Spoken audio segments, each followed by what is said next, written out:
कि इस वीडियो में आप सभी लोगों का वेलकम है। आज का हम लोगों का जो टॉपिक है वह है इम्यून सिस्टम, जिसको हम लोग सिंपल वे में इम्यूनिटी के नाम से आप जानते भी हैं। पहले हम लोग समझ लेते हैं कि ये इम्यूनिटी या इम्यून सिस्टम होता क्या है, इसकी जो बेसिक छोटी छोटी जो चीज़ें हैं, फिर उसके हिसाब से हम लोग इसको कोरोना वायरस तक लेकर आते हैं क्या क्या चीज़ें आपको है। जैसे नाम से क्लियर है कि जो इम्यून सिस्टम जो है एक लैटिन शब्द इम्यूनिटी से बना हुआ भी है, और इम्यूनिटी का जो है वो इसका सिंपल मतलब यही होता है प्रोटेक्शन अगेंस्ट फॉरेन पार्टिकल। मतलब इस अर्थ पर रहने वाले जितने भी आपको छोटे बड़े जीव हैं उन सभी में सबसे जो एडवांस आपको जो एनिमल है वह ह्यूमन बीइंग है। इसके पास आपको अपनी खुद की प्रोटेक्शन एबिलिटी होती है। बाहर से आने वाले कोई भी जो हमको या आपको नुकसान या प्रॉब्लम क्रिएट कर सकता है, चाहे वह वायरस हो, चाहे वह बैक्टीरिया हो, चाहे वह फंजाई हो, कुछ भी आपको हो सकता भी है। इसको सबसे पहली बार साइंस के अकॉर्डिंग आपको एडवर्ड जेनर ने आपको इंडिकेट किया था 1796 में। अब उन्हीं के आधार पर ही जब इम्यून सिस्टम को जो डिटेल स्टडी की गई तो पाया गया कि आपको जो इम्यून सिस्टम होता है वो दो अलग अलग कैटेगरी में आपको डिफाइन होता भी है। साइंस के हिसाब से देखें तो दो तरह का जो पार्ट रखा गया है, उसमें एक को हम लोग बोलते हैं इनेट इम्यूनिटी, जो किसी भी लिविंग बीइंग में जन्म के साथ आती है, जिसको आप लोग इनबॉर्न भी बोल सकते हैं, जेनेटिकल भी बोल सकते भी हैं। और दूसरा होता है जिसको हम आप एडाप्टिव या एक्वायर्ड इम्यूनिटी बोलते हैं, जो किसी भी एनिमल के अंतर्गत या ह्यूमन बीइंग में वह अकॉर्डिंग टू इन्वायरमेंट, वह किस इन्वायरमेंट में रह रहा है, कैसी डाइट ले रहा है, कैसे लोगों के बीच में है, कैसे उसके पास टॉलरेट या सहन करने की एबिलिटी है, वो अपने आप की जो डेली लाइफ है वो कैसे फॉलो कर रहा है, उसके हिसाब से एडाप्टिव या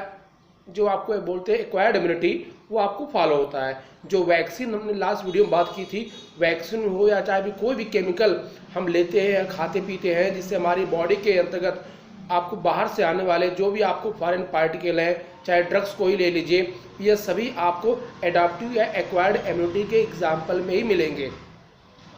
अगर उसी में हम इनेट इम्यूनिटी की बात करें तो नेचर ने हमारे बॉडी के अंतर्गत आपको फिजिकल लेवल पर, केमिकल लेवल पर या सेलुलर लेवल पर अलग अलग तरह की इम्यूनिटी के टर्म को दे करके रखे हुए भी हैं। जैसे एक सिंपल सा हम आपको एग्जांपल आपको समझाने के लिए दें, हमारे आपके पूरे बॉडी के अंतर्गत जैसे हमारे देश में आर्मी होती है, उसी तरह से हमारे पूरे बॉडी की जो आर्मी है वो हमारी त्वचा है, जिसको हम स्किन के नाम से आप जानते भी हैं, और साइंस की लैंग्वेज में इसको हम लोग बोलते हैं जैक ऑफ ऑल ट्रेड्स। मतलब बाहर से कभी भी कोई भी चीज़ अगर डायरेक्ट हमारी बॉडी के अगर अंदर वो इंटर करना चाहती है, सबसे पहले मुलाकात जो होगी वो त्वचा से होगी, स्किन से होगी। स्किन उसको आपको रोकेगी। अब ये कैसे रोकती है, इसका हम एक प्रैक्टिकल एग्जांपल हम आपके सामने आपको रख रहे हैं। जैसे मच्छर,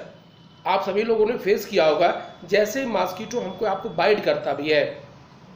आपको ये जानकारी होनी भी चाहिए कि नेचर ने हमारे पूरे बॉडी के अंतर्गत इम्यून सिस्टम को ध्यान में रखते हुए हमारे ब्लड में या हमारे बॉडी में कहीं चोट अगर लग जाए तो आप सभी लोग जानते भी हैं कि 2 से लेकर के 5 मिनट के अंदर हमारा जो ब्लड है वो क्लॉट हो जाता भी है। ये एक तरह का इम्यून सिस्टम का ही ये भी एक पार्ट है। लेकिन ये सभी जो प्रॉपर्टी जो आपको होती भी है वो मच्छरों को जानकारी में है। इसलिए जैसे मच्छर हमको आपको बाइट करता है तो आपको पता भी होगा कि मच्छरों में फीमेल एनाफिलीज बाइट करती भी हैं, और ये फीमेल एनाफिलीज जैसे हमको बाइट करती है, बाइट करने का मतलब है उनका मेन जो होता भी है, और आपको पता भी होगा कि फीमेल एनाफिलीज जो भोजन के लिए हमारे ब्लड को नहीं लेती भी हैं, वो हमारे ब्लड में जो प्रोटीन पाई जाती है ग्लोबिन, हीमोग्लोबिन में जो ग्लोबिन होती है, इस ग्लोबिन प्रोटीन का इस्तेमाल जो फीमेल जो एनाफिलीज होती हैं वो अपने अंडों के डेवलपमेंट के लिए लेती हुई हैं, ना कि फूड के लिए ले लेती भी हैं। अधिकतर लोगों का ऐसा मानना होता भी है कि जो फीमेल एनाफिलीज जो बाइट करती हैं वो भोजन के लिए होती हैं, वो भोजन के लिए नहीं इस्तेमाल करते भी हैं, वो अपने अंडों के डेवलपमेंट के लिए हमारे बॉडी में, हमारे ब्लड में जो ग्लोबिन प्रोटीन होती है उसके वो इस्तेमाल करते भी हैं। जैसे वो हमारे ब्लड को आपको सक करती हैं तो हमारे ब्लड में एक एंटीकोगुलेंट, ब्लड को थक्का न जमे,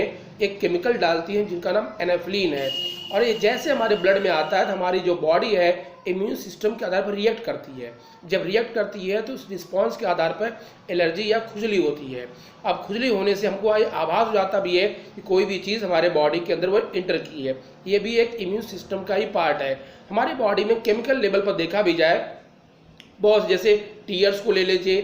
पसीने को ले लीजिए, चाहे उसी के आधार पर हमारे बॉडी के अंतर्गत या सीएल से ले लीजिए, ये सभी आपको इम्यून सिस्टम के पार्ट है जो कहीं ना कहीं आपको केमिकल बेसिस पर आपको फॉलो करते हैं। अगर फिजिकल लेवल पर आप देखें, इस अर्थ पर रहने वाला हर एक जीव डायरेक्ट या इनडायरेक्ट फिजिकल वर्क करता है। जब हम फिजिकल वर्क करना छोड़ देते भी है तो तभी हमारे बॉडी की जो इम्यूनिटी है वो वीक पड़ जाती भी है। इसलिए फिजिकल वर्क करने वाले जो भी लोग जहाँ भी आप होंगे, चाहे वो आप एक्सरसाइज कर रहे हों, चाहे आप खेतों में काम कर रहे हों, उनकी बॉडी की जो इम्यूनिटी होती है आराम तलब जो ज़िंदगी पसंद करते हैं उनकी तुलना में बेहतर होती है, क्योंकि वो फिजिकली स्ट्रांग होंगे। फिजिकली स्ट्रांग होने का जो मेन सेंस है,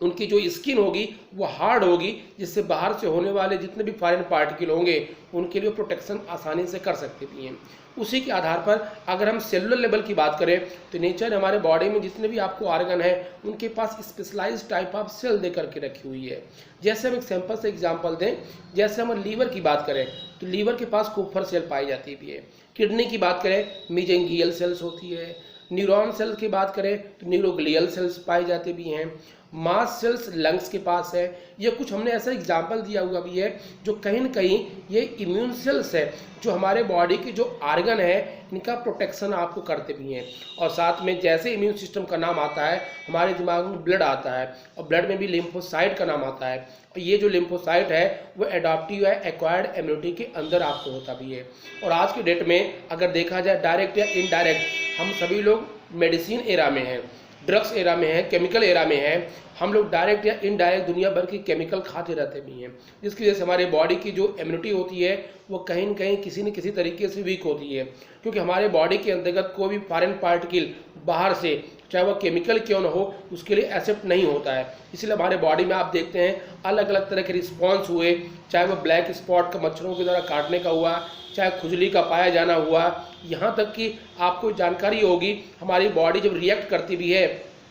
बाहर से कोई भी चीज़ जब आती है तो अलार्म के फॉर्म में फीवर होता है। फीवर एक तरह का सिग्नल है कि हमारी बॉडी अनफेवरेबल कंडीशन में आपको जा रही है, जो कहीं न कहीं इम्यून सिस्टम से आपको बिलोंग करता भी है।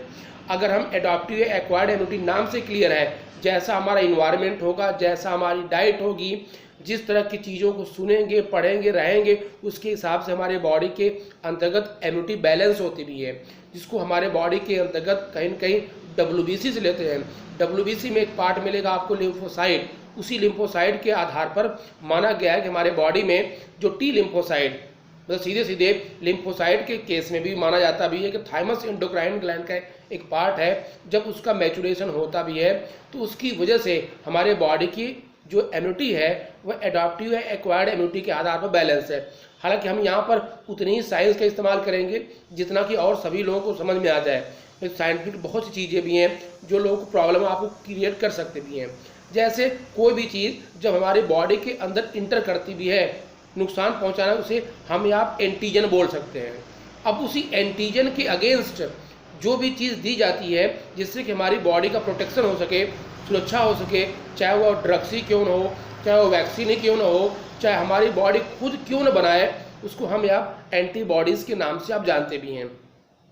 तो हमको आपको हमारे डेली लाइफ में ऐसी बहुत सी चीज़ें भी हैं कि हमको बाहर से केमिकल लेने की ज़रूरत नहीं है। अगर हमारी पूरी बॉडी फिट हो, फिट होने का मतलब है हमारे बॉडी के अंतर्गत एडॉप्टिव या एक्वायर्ड इम्यूनिटी खुद हो, उसके लिए हमको फिजिकल वर्क, हमारी जो डाइट, और डाइट के केस में अधिकतर लोगों का ऐसा, विज्ञान का ऐसा मानना है कि अगर हमारे डाइट में सिट्रिक एसिड से रिलेटेड अगर फ्रूट्स हों या हमारी जितने भी ग्रीन वेजिटेबल से रिलेटेड जो चीज़ें हों, और फिजिकल वर्क अगर प्रॉपर तरीके से मेंटेन किया जाए, मतलब अधिकतर लोगों को जो बीमारियां होती हैं वह उनके खाने पीने और उनके सोने और जागने का जो पैटर्न अगर डिसिप्लिन में नहीं है, रेगुलेशन में नहीं है, तो उसी की वजह से अलग अलग तरह के एबनॉर्मल केस हमारे बॉडी में आपको देखी जाती भी है। जैसे एक नाम आता है इम्यून सिस्टम में इंटरफेरॉन। इंटरफेरॉन का मतलब होता भी है किसी भी वायरस के अगेंस्ट, शब्दों को पकड़िएगा, किसी भी वायरस के अगेंस्ट जब हमारी बॉडी के अंतर्गत कोई प्रोटीन बनती है उसी को हम आप इंटरफेरॉन के नाम जानते हैं। इसलिए इंटरफेरॉन को कहीं न कहीं वायरल स्पीसीज स्पेसिफिक प्रोटीन के नाम से आप जान सकते हैं। जैसे जितने भी आपको